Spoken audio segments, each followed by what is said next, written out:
King's Indian defense, Anish, an opening which has been played by greats like Fischer, Kasparov, now Hikaru plays it a lot.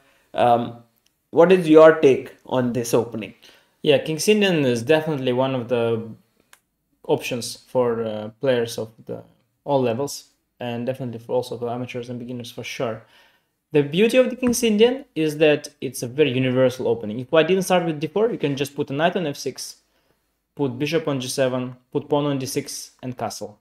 You can do that almost no matter what. There's one funny reel on YouTube where Levy says this, that you could play f6, g6, g7, castle, d6, and then there's somebody who goes like e4, e5, ef, fg, and takes everything. And but in reality, white never is able to push the pawn so much. So in fact, you can actually almost pre-move these moves.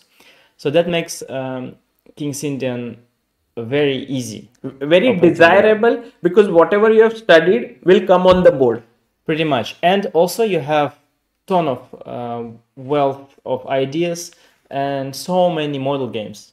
You mentioned Kasparov and Fischer, but also the times of Bronstein. I think Bronstein, Geller, Stein, I think as well, and I'm maybe forgetting a few other notable players. But mainly, I think these three. I think Bernstein, Geller, and Stein are famous. Gligorich, I think as well. And so we speak around like 1950s when they were playing this King's Indian there, and so many model games that are inspiring and ideas that you can try to emulate yourself as well. The issue, of course, is that it's a more opening where you don't control the center as well. You don't place a pawn in the center, so of course it's very risky because white has space. It's very, very risky, but very often the space white has is a space on the queen side, while you're going to attack on the king side, and it's always easier to attack the king. Though, to be very frank with you, so I was a big fan. I played the King's Indian my whole childhood. I played Yes, you have 130. No, you have 61 games. Yeah, but it's not even covering because the game started entering database since I reached the rating. It doesn't take into account. So when you were very little, you used to play King's Indian. Yes, almost only King's Indian. At some point, I also learned the Bogo Indian, but in general, King's Indian I played a lot, and so in reality, I have more games even than that are not in the base. I'm sure. And what unfortunately I learned later is it's not so simple. Like as I got to level 2400 and I started playing people who were well prepared, one game I lost pretty much out of the opening. My opponent prepared some deep concept and I lost. And that was for me a turning point. So I started experimenting with other openings and it went very well, my experiments. We will see later a game in the Benoni that happened in the same tournament where I thought, okay, that cannot go on like that. I have to change. And so I started playing the Benoni there in that same tournament and it went very well. I tried the Volga somewhere, it went very well. I tried the Slav somewhere, it went very well. So then I realized that, I'm free from King's Indian. I can play other things. But for the beginning of my career, and now I come back to it sometimes. I had some multiple games. We are going to see one of your recent games. Yes, and it was epic memory for me. And even very recently in the World Rapid and Blitz, when I had my last chance to qualify to the candidates, I played the Danishvar Bardia. My last chance to still try to pull off a winning streak. I needed to win 4 games. I started with the first game with the white, and second game would be with black. And I tried King's Indian and I actually won. So I still had the hope. Unfortunately, the next game with white I didn't manage. It was very close. But when you need to play for winning, it's an excellent winning weapon because you keep a lot of pieces on the board. You complicate stuff. But yes, you allow white all sorts of setups. White can now develop the bishop, the knight, of course, here or here, the bishop here or here, this bishop as well can come out anywhere white wants. White can even play 4 pawns attack. White has free hand. There's no pressure on the center. The center is completely pressure free right now. But what usually happens is in the main line, black at some point decides to go e5. Once Mickey Adams told me something funny. He said that I don't understand King's Indian. He said I understand at least the Benoni type setups because your bishop is opened. But King's Indian, I don't understand. You put the bishop on g7 and then you lock it up. This is ridiculous completely. And it's kind of, there is some truth to that. But what happens often is that, let's say black provokes white to close the center and moves this knight away at some point. Let's just make some sample moves. And then pushes the f-pawn. And white used to respond a lot like that, where they would go knight away and f3 to protect the e4 pawn again, to keep this pawn chain intact. And then black would go f4, go g5, bring the knight here. Just to demonstrate one random moves I'll make for white. But one thematic idea for black is to play rook to f7, bishop to f8. It's an amazing group. Rook here, bishop reinforces this pawn, and rook swings across to this file suddenly. It's an amazing group. I loved it. And then you push g4, g3, the knight comes here, this knight comes here. Sometimes if white goes h3, you sacrifice the bishop, and a lot of checkmating potential. This is why I love the King's Indian. Wow. Wow. You can also sometimes give up that rook on the side. Yes? Yeah, you can. But the reality is that if white plays this very well here on the queen side, by this point, very often the knight has already entered somewhere in here to c7 and to e6, and it's almost so simple. But it is definitely But I can interesting. see the sort of the value of learning King's Indian and trying it because it's so exciting. For sure. And also the beautiful thing is, unlike Greenfield against knight f3, you can play this. All this anti-Greenfield stuff doesn't make a difference because you can still play your moves. You can play Greenfield, but you can just play the King's Indian. So this knight f, or even 1c4. Many people play 1c4. You don't care. You play here. You play anyway King's Indian. So against everything but e4, you can play the King's Indian. And against e4, you can then play, by the way, the Pirk. Yeah, the Pirk is a good match, you could say, right? Very good match with the King's Indian. Right. Even though they're very different. But black's setup is similar. Yeah, I'm a big King's Indian fan. I think for players of lower levels, very good. The only issue, though, is that, of course, you have the same setup always. And the problem is that you're going to end up playing that one setup. And your chess learning, it becomes very narrow. You keep improving yourself in this one little thing. And you miss out on everything else. On all the different pawn structures, on all the different setups. So you sort of specialize in one thing and miss out on the beauty of entire chess. But It can do it for a sometimes period. like this, no? That you learn something, it works for you, and then you don't want to give up, and that thing that worked for you only becomes your sort of stops your growth. Exactly, and you become predictable, of course. I mean, if you play Linking Sin, opponents sometimes will prepare as well. If if you play competitive chess, so it's not so simple. But I think everybody should try it out, and I think it's a nice opening at the early stage of your career for sure. And you get to learn how to attack also a little bit. Yeah. And I mean, again, the highlight besides playing is the learning process. You can read all these books and games, see the games of Kasparov and Stein and Bronstein and so many beautiful games. I mean, there should be there must be books, but in fact, I don't know if there is a good book specifically on King's Indian that has all these games combined. I'm not sure. I'll actually look up if there is, and if there is, maybe I'll write it. Really? Maybe nice, no? Because I've seen all these games in different books, but I don't know if there is one book that has them all in one. Would be nice. And Anish, when I was just starting out chess and I had one tournament coming very soon, national championship, at that point my trainer told me that you will get crushed in the openings. So what I recommend you is to go knight f3, g3, bishop g2, castles with white. And with black, you play the King's Indian with the same idea, knight f6, g6, bishop. Yes. And it was okay. I didn't understand much, but I would do these moves. It's very decent, and it's called King's Indian defense with black. And when white plays that same setup reversed, it's called King's Indian attack. In fact, both of them are attacks, but it's a nice little. We will naming. look at it. Yeah, we'll look later. at it from white point of view as well. But essentially similar. Nothing. It's the same kind of thing, just color reverse, extra tempo. You can do it, and many people do. Many people play the King's Indian attack.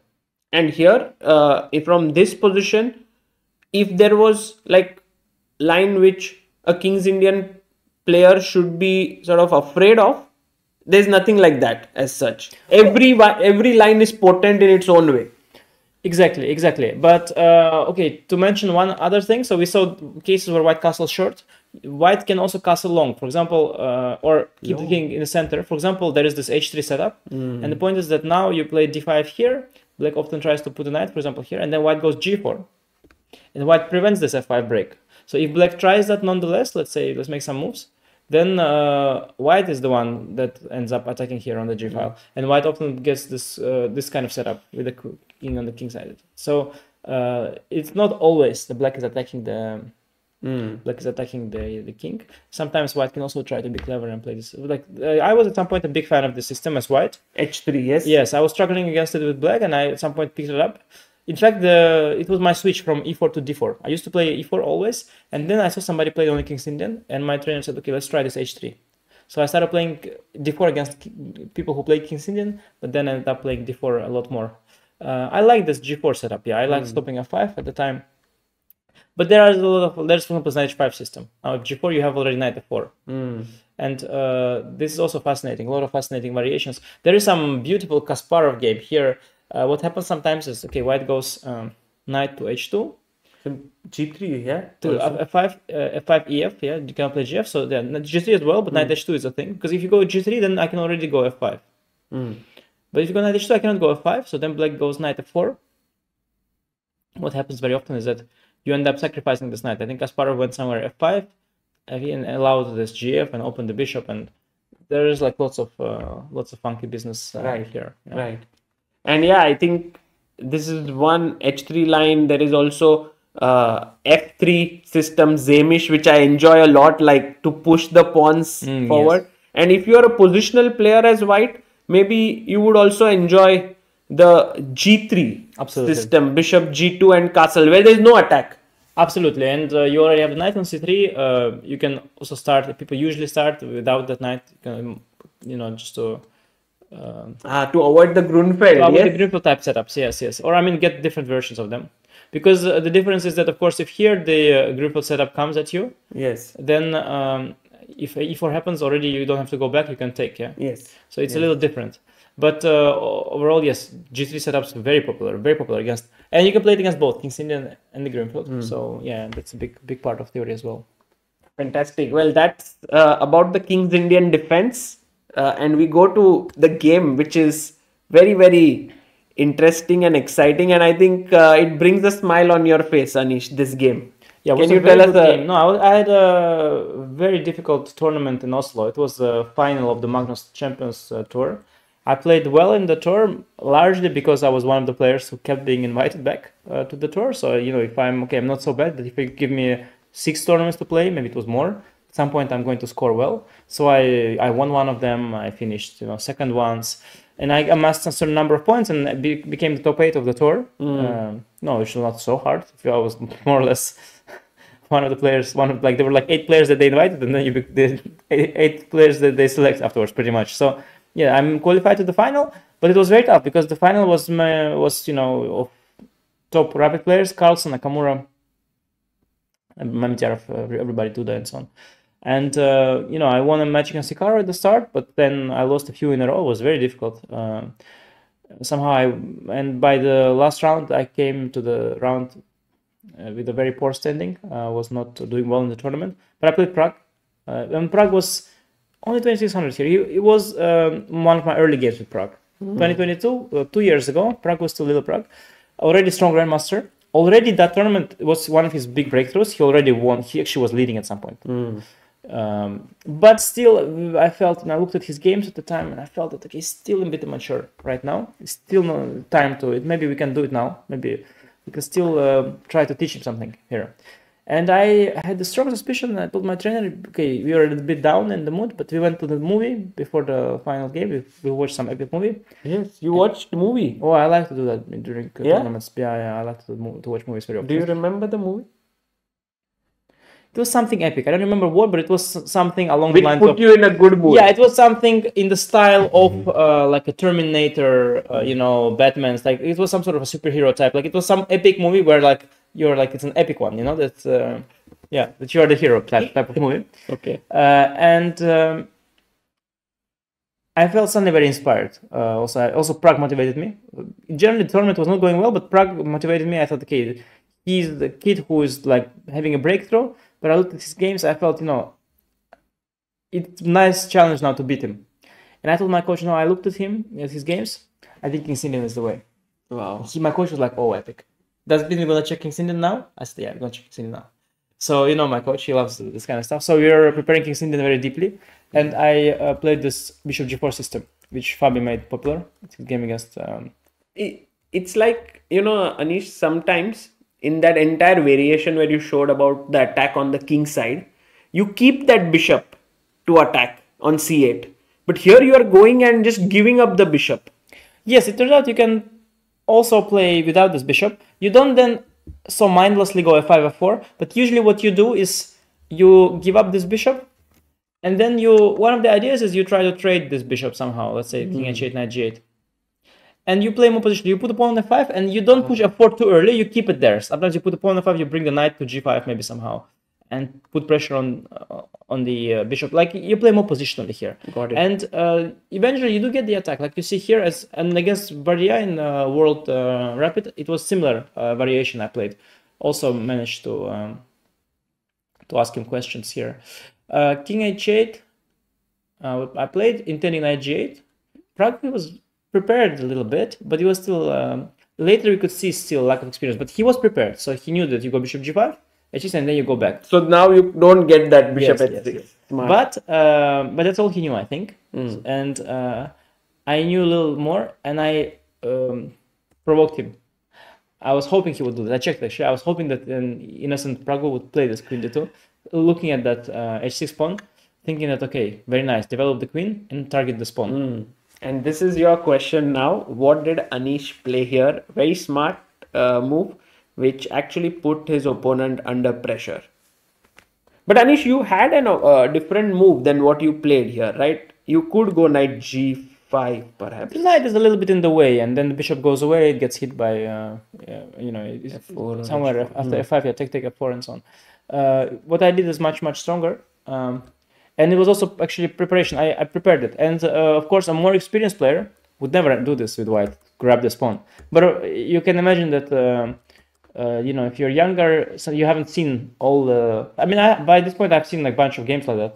Ivanisevic had the game with Levon. Levon had game as well. I had a game against Levon with white in such structure. This is a typical idea. You sacrifice the h-pawn. You don't need the h-pawn. You have these open files, complete control of the dark squares. These two squares the knight's going to come, so they would also control the light squares. The rook's going to come here somewhere, and all sorts of potential. And Prago still was not aware of these kind of ideas, it seems, but it worked out really well. So he tried to cement it with the bishop, but at some point, I'm still threatening to take and open up the position. It was very nice. And you kind of broke through, yes? This this moment is very nice. Yeah, because I'm threatening, of course, to break through on the h-file. And here it's, another nice moment. Final, because here, what do you play? Try to think.